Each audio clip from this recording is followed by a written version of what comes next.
What TV family most reminds you of your own? This is going to kind of shock you a bit, but I'm going to say The Sopranos, okay? Because you're kind of a lot. You and Tony Soprano have a lot. All right, because he was always trying to balance his family life with organized crime. With a totally different world? Right, different world. And you constantly are trying to balance your family life with the television business, which is, a little bit of parallels there. You know, once you get in, it's hard to get out. It's like, you've been at it for a while. I think we're like, maybe not our kids, but certainly our marriage is like Modern Family. Ah, the Dunphys? The Dunphys, where she is the the glue that keeps everything together and has to do everything, and he's the fun guy who everybody likes a lot more because he's a fun guy. He's a viva bien. He's a bon vivant. Yes.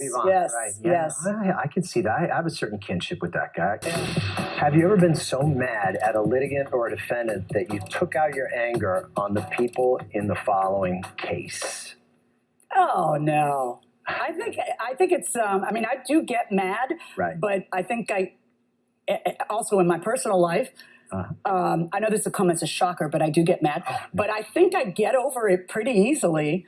And you definitely do on the bench. I mean, you don't take it home? Well, I don't like your tone. Just a minute. Judge John, what is your favorite quote that Judge Milian uses? I know, it's hard to pick one because she has so many. There are a zillion quotes to choose from, of course. But the one in Spanish that jumps into my head all the time because you've used it so effectively against our children when necessary is probably Donde tú vas, ya fui, me senté, tomé una sola y regresé. Which my mother used to say to me all the time. Right, and it's your way of saying, don't even try to go there. I know exactly where you're going. I'm already ahead of you. Where you're going, I have been to, I've sat down, I've had a soda, and I've returned. Literally, the literal translation. So that was very effective in our household. And then in English, I'm going to go with one that I think you got from me because you heard me say it to a jury in a closing argument. Oh, yeah, when I was watching you and I've taken it as my own. I was trying to tell the jury not to believe this guy who had testified as a defense witness. And I explained a bunch of reasons why you shouldn't believe him. And I said, come on now, you wouldn't believe this guy if his tongue was notarized. That's how I fell in love with you, because it was a really good argument. And I was a state prosecutor, you were a federal prosecutor, and I was like, I like that. That's all it took. That's all it took. Marilyn, who's better in a crisis? You or me? Wow. After 29 years of marriage and 32 years together, I'm not sure how to answer that, because I think there have been times and situations where I'm better, and then there's times and situations where you're better. You have a tendency to panic about like the tiniest thing. You'll go on and on. This is a catastrophe of biblical proportions. The kids make fun of you for that all the time. That's true. Yeah, right. But I don't worry leading up to the event. You worry. I panic. I am a nervous person, but in a crisis. But that's the question. It depends on the nature of the crisis. Like when you ran over Squeaker in the driveway with the van, and the kids were in the van, and somebody had to clean up the mess.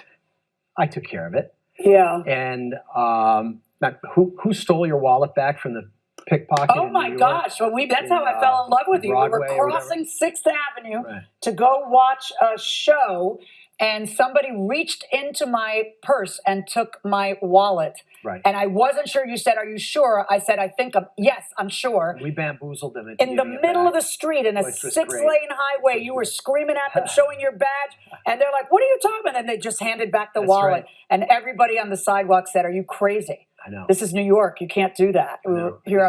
Yeah, that was nuts. If I had to do it again, I'd probably say just take the wallet. Yeah, exactly. What movie or television show most closely depicts the actual proceedings in a court?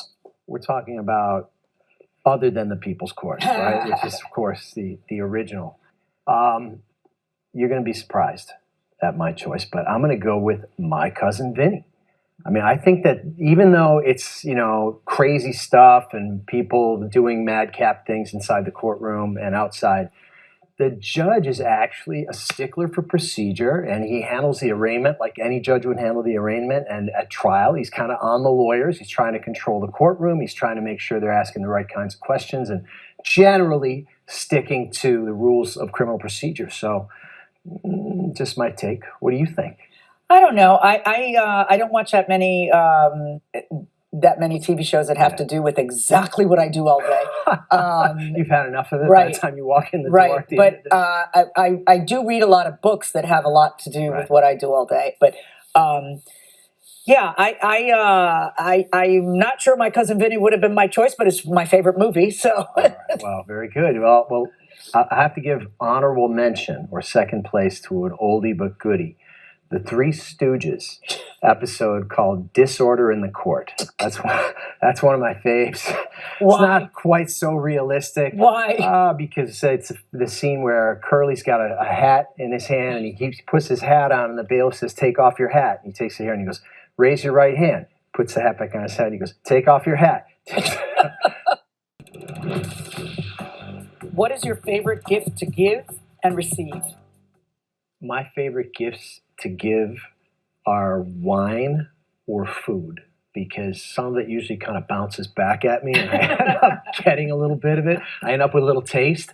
So those are kind of my favorites to give, and I'm going to stay on the same track with what I like to receive, because every year one of my daughters gives me a half-gallon of cotton candy ice cream on my birthday from Cold Stone, and it's like it's wonderful. You eat the whole thing in one sitting, like you're a little kid. A couple days, it's gone. I just A couple of days. I don't. Well, no, it's not a couple of days. I'm not a big dessert. You're not. That's why it's so funny, because you really Yeah. aren't a sweets guy. I am, but that you're, stuff I just you just sit there and lose eat it all until it's control. gone. Exactly. Right.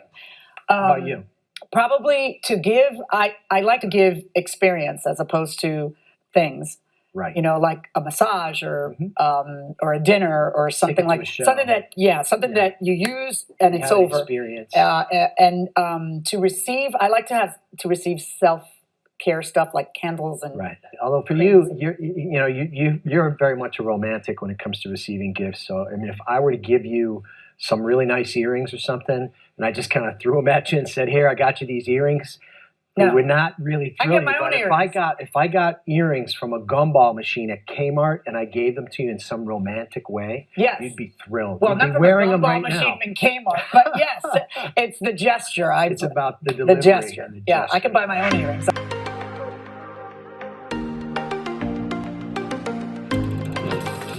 Do either of you have any tattoos? And if not, would you get one? I'm not going to tell everybody where all your tattoos are. Okay? I do not have any tattoos. Actually, no. Neither one of us right now has one. Interestingly, But we keep talking about it. And my brother, who is 9 years older than me, got his first tattoo. He was almost 60. Actually, I've been thinking of getting one. I've been talking to a really great tattoo artist. I was thinking of getting one of you, and I actually have a really good image of it. And if I get mine, You're not getting a tattoo of if me. I get What? one of the person, I like this image right here. Is one I was kind of toying with. I like the headshot there. Okay. Don't get a And tattoo of me. wait. So look, I figure if I get one, then of you, then my wife will certainly reciprocate, and she will get one of our dog.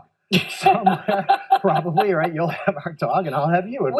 This is so funny, because if you'd have told me 20 years ago that I'd be sitting around discussing tattoos, I would have gone, "Are you crazy? No way." Right. And as the years have worn on, my children have begged for a I family know, tattoo, just about something got to us worn bond the down. five of us, And which is we've toyed with a couple of images that would work. like the so. Roman numeral 5 on our wrists. We've talked about a couple of different things. Right.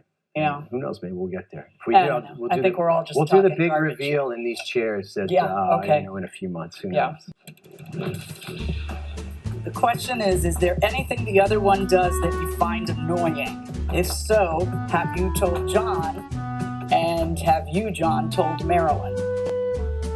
Well, this could take a while. Okay, because really it would be a lot easier to give a list of things that I don't. No, just kidding. But yeah, I mean, look. About Marilyn, let's see. You're a pretty neat person in terms of just your workspace, your home, your bedroom, kitchen, etc. But you never put the cap back on the toothpaste tube. It's Okay. like a little thing. It's just like, I know, but you never do it. Oh, there's much more that annoys you about me, that annoys you about me than that. You don't pull the car up all the way in the driveway, and then I can't get my car out of the garage. Okay. So then I gotta get in a hurry to go somewhere, go back in the house, get the key to your car, Do the pull car your valet. forward. Then next time I see you, tell you for the umpteenth time, will you please pull the car forward so I can get out of the garage? Well, you know the drill. You've been there. Okay, so Anything else? why don't you tell me? No, go That ahead. can't possibly be something that I annoy you. You snore like a lumberjack. Okay. That's And medical. No, that's not medical. It's just you. All you gotta do is put your little mouth brace in, and then what you do is you spit it out in the middle of the night and wake me up every night. And then what you do, then you wake me up. That's right. I'm You're not gonna be waking up snoring. alone. Why do you have to wake me up to Put tell the me I mouth was brace snoring? back in. I'm gonna. You're right. I'm gonna shove it in. You still write checks? Use mail or auto pay? Oh my gosh, that just goes right to the heart of things, doesn't it? Spend half your life writing checks, don't you? I write checks. I try to do the auto pay thing, and it's I don't like it.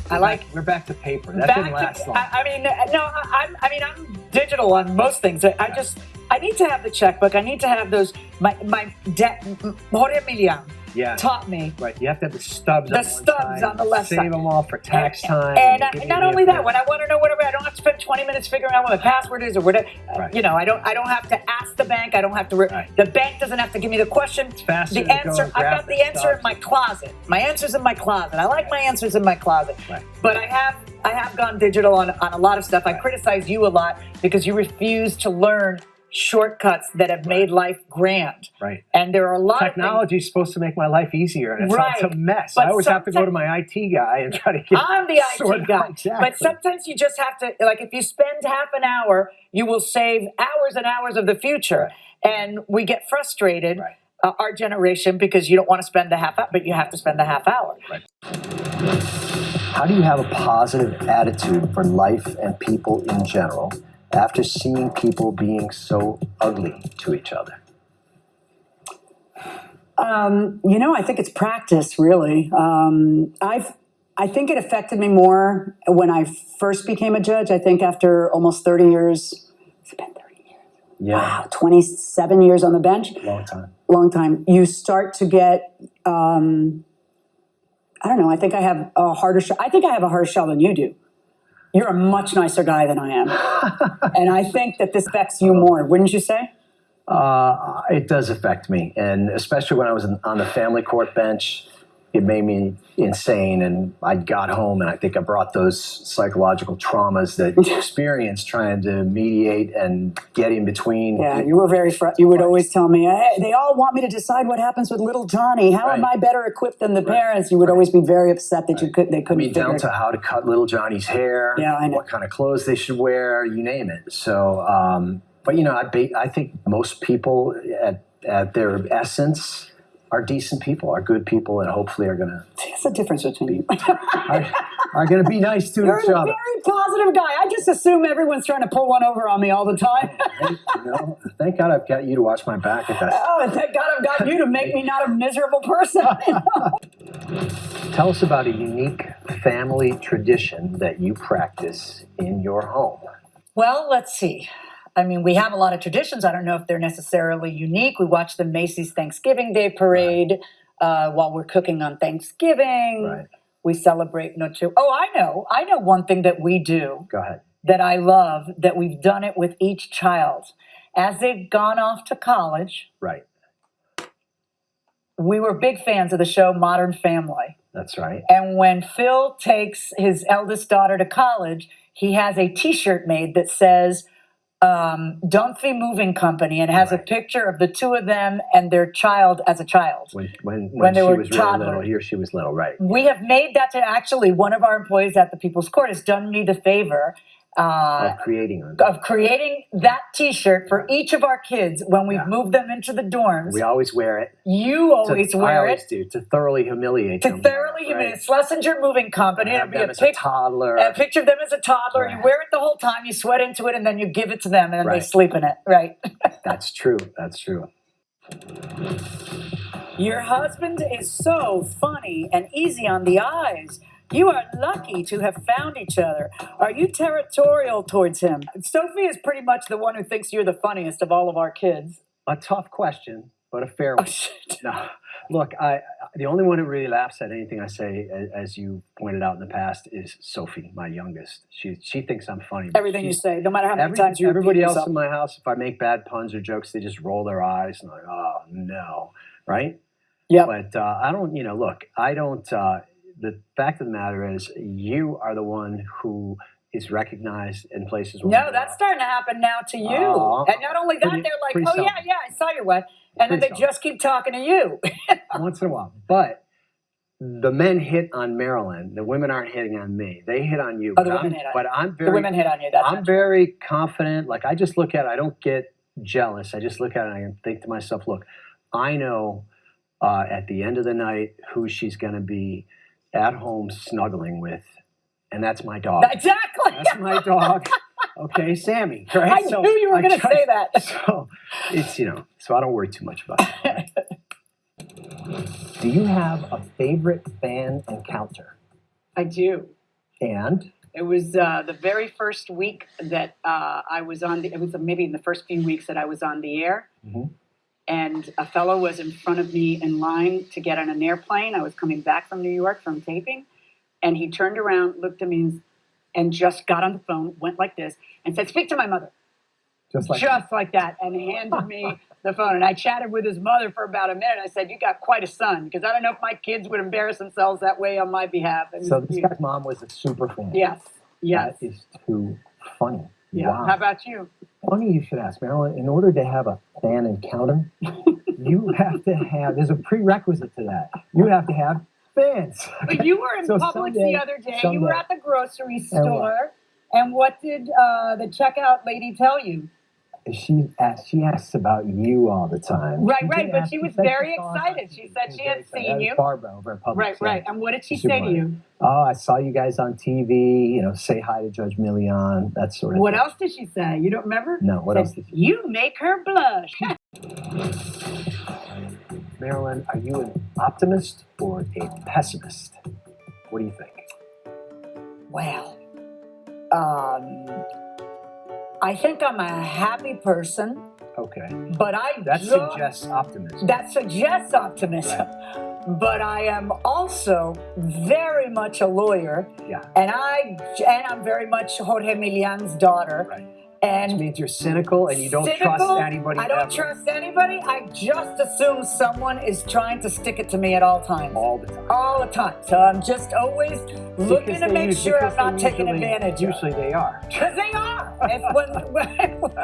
So it's kind of, I don't know whether I would call that a pessimist. Sounds so negative. Yeah. Luck favors the prepared.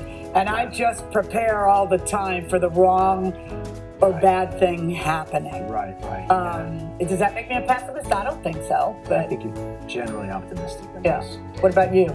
I think the same. I'm pretty satisfied and happy with my life. So that Well, you should be. that suggests optimism, right? Right. And I'm always looking for something good to come out of the bad situations. I'm looking for a bright side. I looking think for that a silver you lining. assume it's all gonna go as planned. I do. I'm more of a Pollyanna. Like You I just are. like, oh yeah, what Yeah, could right. go wrong? What could go wrong? Everything will go Right. right. Yeah. Right. I just assume But everything's going to go once right. you get the impression that something could go wrong, when it becomes a reality to you, this is how you behave. Right. Oh my God, this is a catastrophe of biblical proportions. It's like the sky is falling. Right. It's bizarre Uh-huh. because you're otherwise so happy-go-lucky. Yeah. But you Every know now and that's then- true, what I just Every said. now and then, reality slaps me across the face. That's the Right, problem. yes, but then you overreact. It's a disaster of biblical proportions. The kids make Right. fun of you about that all the Me too, time. those rotten littles.